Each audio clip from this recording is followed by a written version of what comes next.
स्वागत आहे तुमचं माझ्या छोट्याशा मिनी ब्लॉगमध्ये. आजचा आहे चॅलेंजचा 4था दिवस. तर आजच्या ब्लॉगची सुरुवात होत आहे स्वामिनीच्या नाश्त्यापासून आणि तिच्यासोबत माझा दिवस कसा जातो, त्याचं रुटीन काय आहे जेवणाचं ते तुम्हाला आज दिसणार आहे. तर बाकी कामं राहू दिली आणि पहिले बाबाची अंघोळ करून दिली आणि मिलिटरीवाल्यांना तशी सवय असते आर्मीवाल्यांना, की डिसिप्लिनमध्ये राहण्याची आणि त्यांना तसंच वाटते, की घरातले सुद्धा सगळे डिसिप्लिनमध्ये राहावं म्हणून. तर असो, तर इथं माझ्या बाबाची अंघोळ झाल्यानंतर स्वामिनीला झोपून वगैरे दिलं. नाश्ता झाला होता तिचा आणि त्यानंतर माझी कामं करत होती. आणि आमचा नाश्ता वगैरे बनवून होत नाही. तर त्यानंतर आमचा सुद्धा नाश्ता ती थोडंफार तिखट खाते. तर कसं आहे? कधी-कधी तिच्यासाठी छान आहे? बनवलं नाही तरी ते आमचा छान सुद्धा आहे. नाश्ता खाते. आणि ती तर तीच छान सांगत आहे आहे म्हणते. छान झाला आहे म्हणून. आणि कशी आहे? कैरी वगैरे जे असलं ते आंबट वगैरे आंबट आहे सगळं आंबट? चालते. तिला फिक्कं वगैरे नाही आवडत. ती आंबट वगैरे थोडीशी चव मीठ जरी कमी असलं थोडं तर तिच्या लक्षात येते. म्हणजे ती खातच नाही ती. तर इथे तिची अंघोळ वगैरे करून दिली आणि त्यानंतर तिला मी आता दुकानात पाठवणार होती. तर त्यानंतरच मी माझ्या कामाला सुरुवात केली.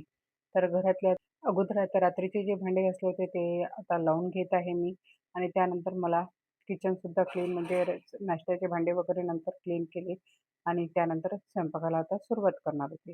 तर इथं त्यासोबतच माझं वरण-भात वगैरे अगोदर लावून दिला आणि त्यानंतर पहा ते सहारा तिला जेवायला देत आहे आणि ते म्हणत होते, की मला सुद्धा भूक लागली, तर त्यामुळे नंतर मी चारून दिलं तिला. तर इथं सहाराला माहीत सुद्धा नाहीये तिचा शूट घेतलेला आहे. तिला सांगितलं होतं, की झाडून टाक, पुसून टाक. तिला जीवावर पण येत होतं. पहा जीवावर आल्यावर ते कामं कशी करते. तिकडे पाहत आहे आणि इकडे काम करत आहे. आणि इथं आज केली होती डाळ भाजी आणि अ, चिवीची भाजी. आज जिजाजी सुद्धा येणार होते. त्यांना दवाखान्यात जायचं होतं तर इथं चालू होते. त्यानंतर माझी पूजा वगैरे आणि सहारासुद्धा वाट पाहत होती काकाजीची. म्हणजे माझ्या जिजाजीला ती काकाजी म्हणते आणि ती वाट का पाहते कारण तिला ते बाहेर वगैरे नेतात त्यामुळे चांगली वाट पाहत होते. दुपारच्या चालू होत्या ह्या दोघांच्या मस्त्या आणि जर आपल्याला जीव लावणारं कोणी असले ना, तर मुलंसुद्धा त्यांची वाट बघतात.